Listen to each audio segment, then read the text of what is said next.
Kamusta kabayan? Meron lang akong konting i-share sa inyo. Ito po ay based po sa realidad ng buhay ng mga OFW natin mga kababayan na tulad ko or maaaring tulad mo rin na nanonood dito.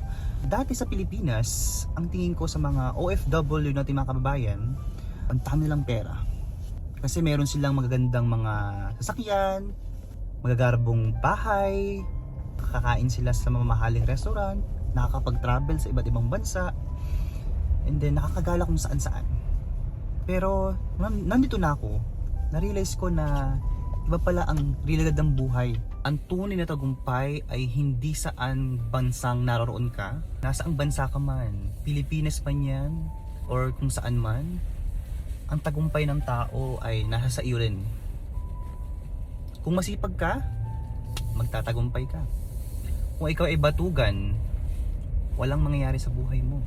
Kaya kayo mga kababayan, kahit nasaan man tayong bansa, lagi lamang nating isipin ano ba yung goal natin, ano ba yung reason mo kung bakit ka nandoon.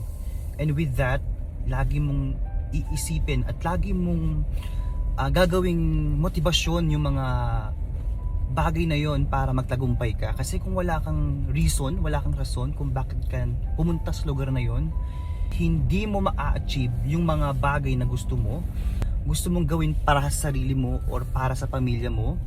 Dahil ang buhay ay hindi madali kahit nasaan man tayo. Kaya kapag nakita kayo ng mga OFW na magbabakasyon sa Pilipinas, i-welcome nyo po sila. At least makapagpapahinga na sila, makapagpapahinga sa kalungkutan, makapagpapahinga sa pagod. At least gigising sila nang hindi magtatrabaho, gigising sila nang kasama nila yung mga mahal nila sa buhay, hindi gigising ng maaga para magtrabaho. At minsan hindi natin naiisip na yung bit-bit pala nilang pera kapag sila ay nagbabakasyon, pinaghirapan pala nila yun, pinag-ipunan pala nila yun. Minsan ang sikreto lang, maging mabuti ka lang. Maging mabuti ka lang sa iyong sarili, maging mabuti ka lang sa kapwa mo. Kung minsan sinisira ang kanila or minsan dinadown ka nila, gawin mo yung motibasyon para magtagumpay ka. Sabi ng iba, masarap daw manirahan sa Pilipinas. Tama po. Iba pa rin yung buhay sa Pilipinas at ang buhay sa ibang bansa. Maraming difference, maraming pagkakaiba. Depende na lamang sa tao yung kung ano ba yung nagpapasaya sa'yo. Minsan hinahanap ng tao kung nasaan yung puso niya, kung ano yung gusto niya sa buhay. Ang tanong is, bakit ang dami pa rin mga Pilipino na kahit maganda na ang trabaho sa Pilipinas, mga professional, bakit pinipili pa rin nilang mangibang bansa?